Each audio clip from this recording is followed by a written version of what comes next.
Anxiety is distinct from stress in that anxiety is a fear about something specific, usually something in the future, whereas stress is accumulated tension from either mental or physical tension from things that have happened in the past. So, generally speaking, anxiety is about the future, stress is about the past.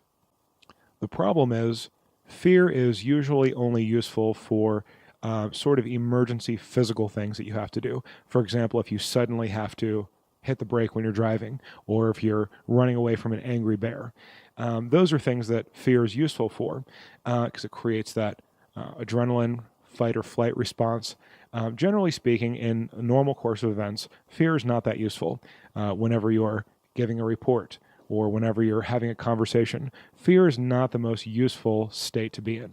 The problem is many people have a style of thinking that lends itself toward anxiety-producing thinking. For example, they might imagine a situation happening in the future and imagining all the possible bad things that could happen, all the possible bad outcomes, which of course creates anxiety.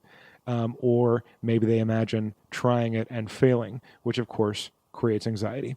And whenever you're thinking in an anxiety-producing way, not only does it create anxiety, which feels bad, but also it decreases your performance. There are very few activities that benefit from anxiety. Again, they're the emergency physical types of activities. So whenever you're having this anxiety loop where you think, oh, well, if this happens, then this is going to happen. If this happens, then this is going to happen.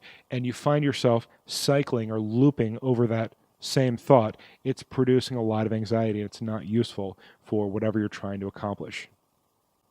One thing to keep in mind is that no matter what your situation is, there is always a best response.